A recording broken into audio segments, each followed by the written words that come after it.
Can we really recap all that happened in week 2 in 5 minutes? We're going to give it a try right now.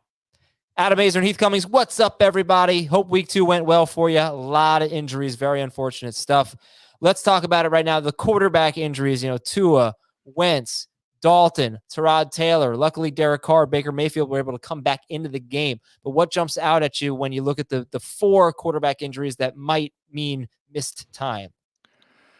Yeah, I mean, obviously we were all excited about Justin Fields. You don't want it to happen this way, but if Fields takes over, he will be a popular ad on the waiver wire, even though I don't think you should start him in his first start. Tua, I'm more concerned about if he doesn't play, does that ruin all the Dolphins? And kind of the same thing with Carson Wentz.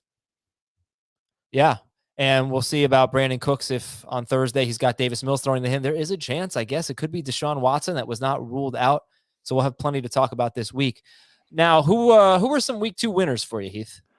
Well, Cortland Sutton, for sure. He showed us that, 1, he can run again, and 2, that he can get open and catch passes. So that's fantastic. He dominated the targets, the air yards, just about everything for Denver. Teddy Bridgewater looked good and aggressive going down the field. Now, it was Jacksonville, so it comes with an asterisk, but we now at least have hope and I think reason to start Cortland Sutton as a number 2 wide receiver.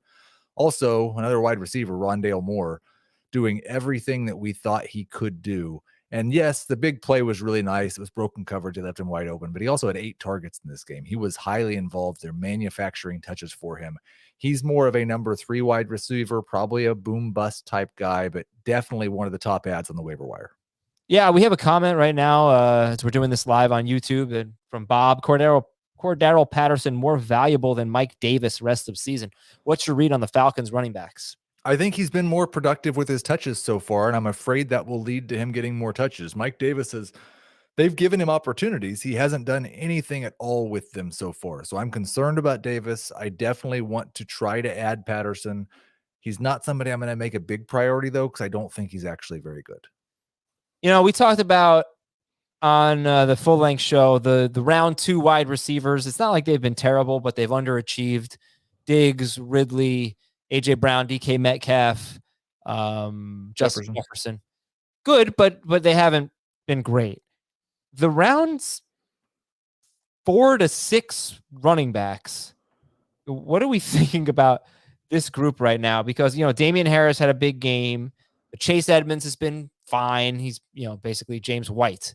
Myles Gaskin, Mike Davis, Miles Sanders. I really liked this group of running backs. Josh Jacobs is already hurt.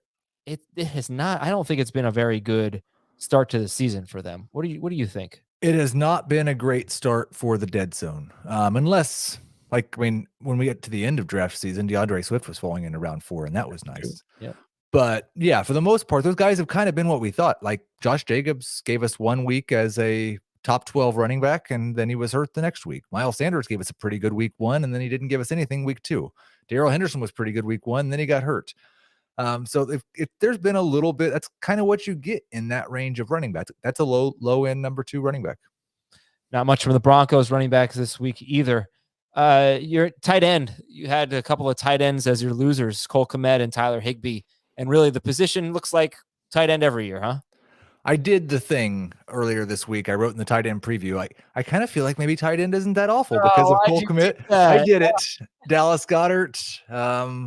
Yeah, they were all terrible. The problem is it's not as if there were other guys who are not rostered in very many leagues who are good this week that you want to drop them for. I'm probably going right back to Tyler Higbee and Cole Kmet next week. All right, I'll just read one question here. Do I drop Ronald Jones for James White? This is from Kendall. If you're in a full PPR league, then yeah, I think you do. Especially if you need to start White, even as a flex. And what do you think about KJ Osborne? Cedric asks. I think it's been weird how he's produced, and he needs to probably be rostered. I don't actually believe there's room for 3 good Vikings wide receivers. If he is someone who matters for fantasy, then I believe over the long haul of the season, that's bad news for Thielen and Jefferson. Thanks a lot to Heath Cummings for everybody who's watching and listening.